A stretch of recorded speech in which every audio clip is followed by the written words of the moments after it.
So, ganito lang yung accomplishment natin, kuya. Oh. Ito, nagganon kami. Para sa beam, may forma na kami. Ito yung kulang natin ng bakal, kaya may request tayo ng bakal na 12 mm para dito sa beam. Yung kulang, yan o, ginamit ko na nga yung ano, yung luma, yung 16 para makakasa na kami.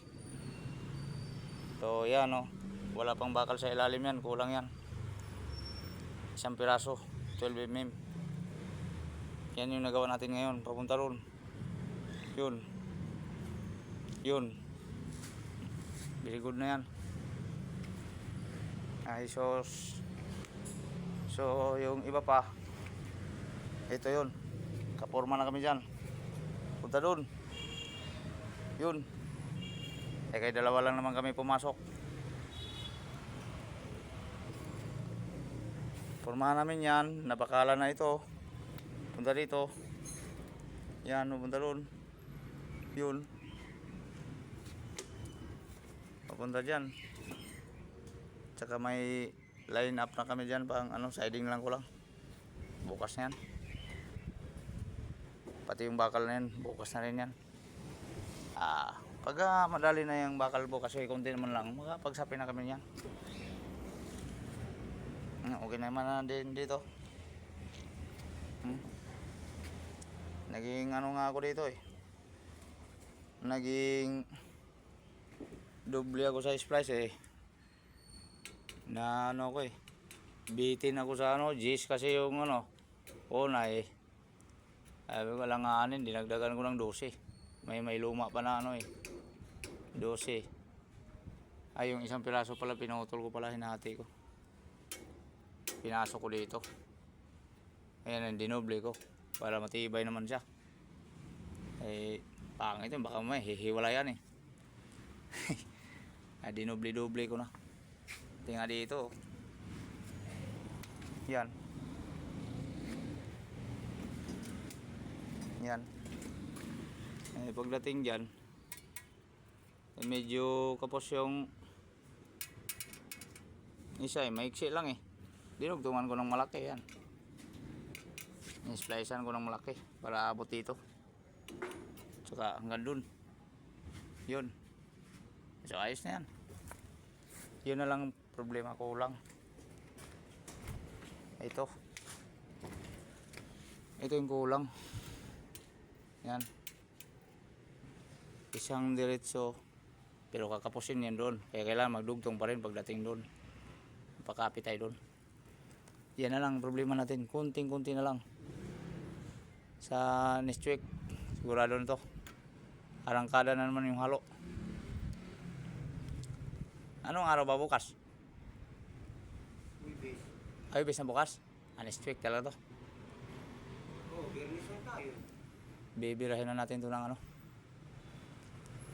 Ay, sa ano na to? Next week. Eh, magsapin pa tayo. Magbakal pa eh.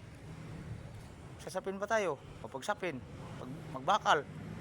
Hindi pa to basta-basta taliin eh. Ang laki pala nito. Mabuti kung dyan nga oh. Hirapan nga ako nung mag-isa na yung pinabayaan ako no eh. Wala. Pero ayos na. Dali pa rin naman. Eh, ito, pagtulungan natin magtali ito para mabilis lang. Kaya sabay-sabay natin tong anuhin muna. Eh, walang lock pa itong ilalim mo. Wala pang lock yan eh. Itong gitna eh. Dito, okay na to. Saig na lang ko lang. Eh, yung doon sa gitna, wala yan oh. Walang lock yan. Kaya, itong mga ganito, magagamit natin to. Ay, sa biga-biga yan. Kaya-kaya. Oh, ito. Ito, pang stopper lang. Yan dito. Lalagyan pa rin yan dito eh. So, oh, dyan pa. Pero, dapat nag-order ka pang dos por dos. Oh. Kita mo yan. Oh. Magpatangabas pa ako yan. di, gibain na natin yung kamalig dyan. Ilang piraso ba yan? Ano yan? 1, 2, 3, 4, 6. Yan oh. Wala na. 5. Ubus na Ay, sakto na yan siguro.